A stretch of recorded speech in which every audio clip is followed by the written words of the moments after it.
Music by Shankar Singh.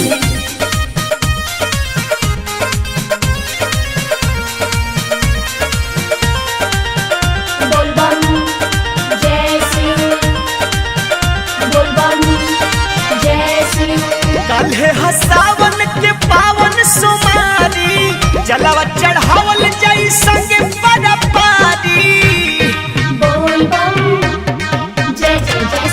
काल्हे सावन के पावन सोमारी जलवा चढ़ावल जाई संगे बरपारी।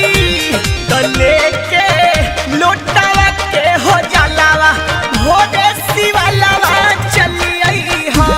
तो लेके गेंदा फूल के मालावा भोरे शिवालावा चलिए हो।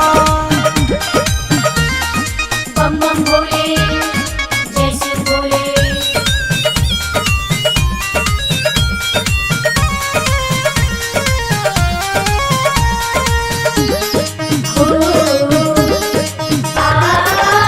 एक संगे कइल जाई परिक्रमा शिव के जार के अखंड बाती गैया के घीव के।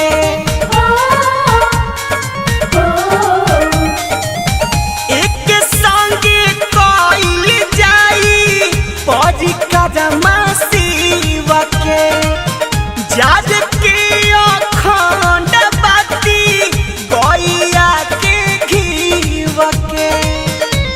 तो हरियर पटरी सिरा फलावा लेके शिवालावा चलिए हो। तो लेके लोटकी में हो जलावा भोरे शिवालावा चलिए हो।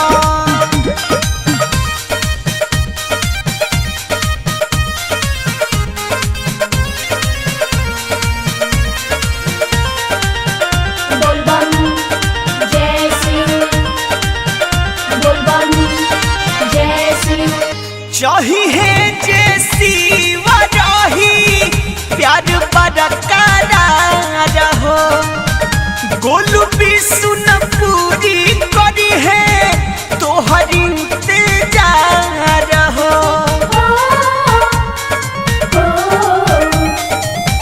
चाहिए जे शिव रही प्यार बरकरार हो। गोलू भी सुन पूरी शंकर करी है इंतजार हो। तो सकती अबू के करी हो कहलावा भोरे शिवालावा चलिए हो। तो लेके लोटकी में हो जलावा भोरे शिवालावा चलिए हो। काल्हे सावन के पावन सोमारी जलावा चढ़ावल जाई